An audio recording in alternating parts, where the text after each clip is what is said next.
Assalamu alaikum dear audience. In our last video we talked about the habitat.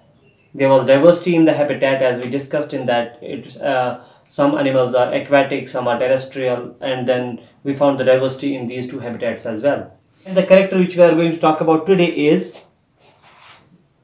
levels of organization. Levels of organization.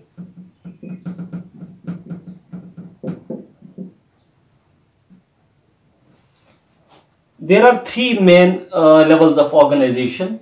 Number one is the cellular level of organization. Cellular level of organization. Cellular level of organization. Now, we are talking about the animals, so they are multicellular organisms. Cells cooperate more or less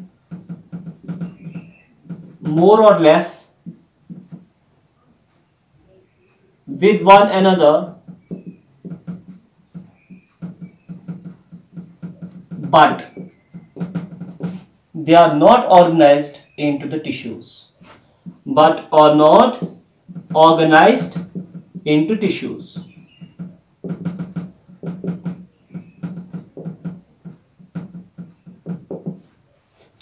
They have multiple cells in their body. Those cells cooperate with one another more or less. There is division of labor, but these cells can't be called the tissues.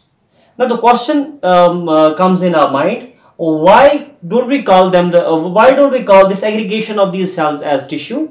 Because cells in such animals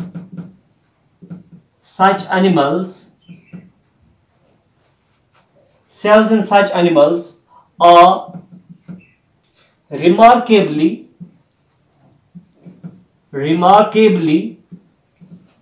independent of one another.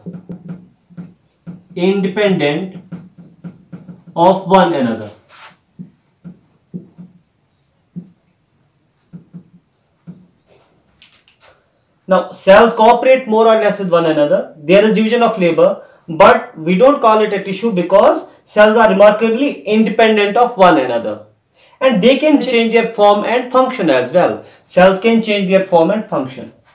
Now, as an example, we can write here sponge, or we call it a porifera.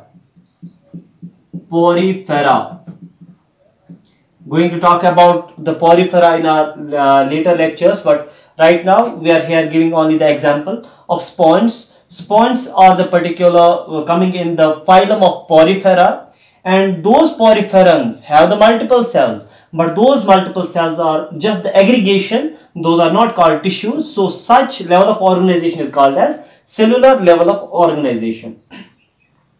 In some references, you may find the cellular level of organization is also found in the protozoa, but protozoa is not coming in the category of kingdom Animalia, so we are not discussing that here. Now, coming to the next level of organization, the second one, it's tissue level of organization. In tissue level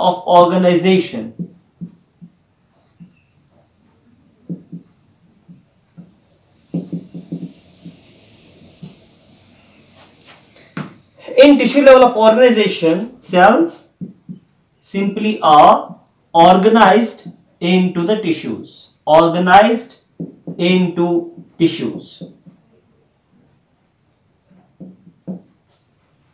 Cells are organized into tissues. For example, Coelenterata have tissue level of organization.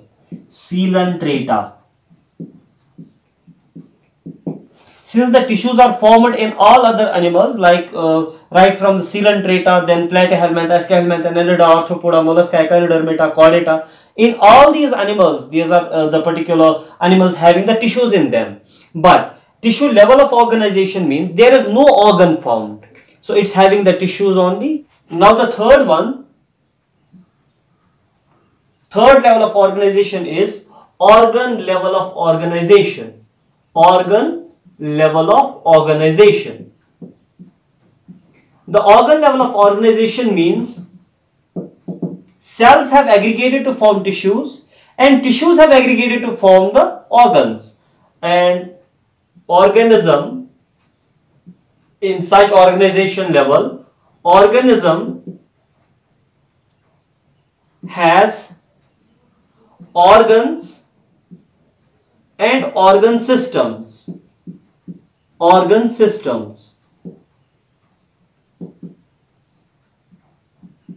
where different organ systems do different things. For example, digestive system is for nutrition process, and all other biological activities are done by different organ systems. So this is the organ level of organization.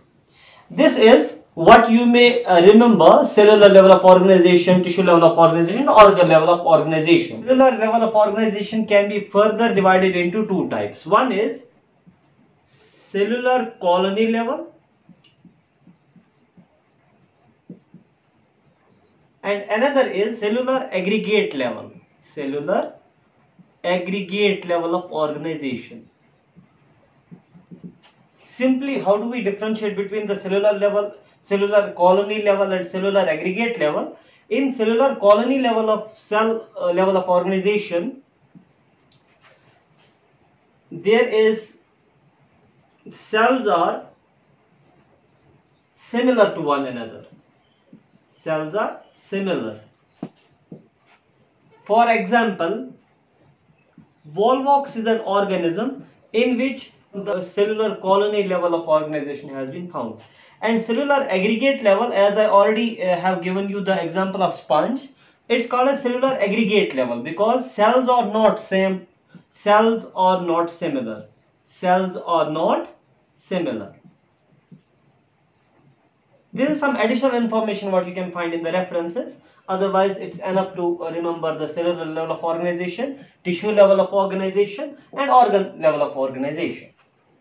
Now, I have given you the examples of Coelenterata in the tissue level of organization. Coelenterata include the Hydra. You may directly write the Hydra as an example, or you may write the Coelenterata as example. Now, organ level of organization has also been discussed, and I have not given you the examples. Let's give the examples of it. So, for example, in the organ level of organization, we may give the examples like flatworms, which are called as platyhelminths.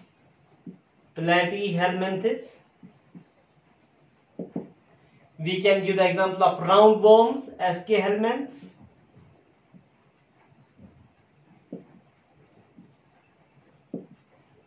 Annelida, Arthropoda, Mollusca, Echinodermata, up to Chordata, up to and including Chordata. They are all having organ level of organization. So, cellular level of organization, tissue level of organization, and organ level of organization has been discussed along with the examples. In our next video, we will talk about germ layers and all that. Till then, stay blessed, stay home. Thank you.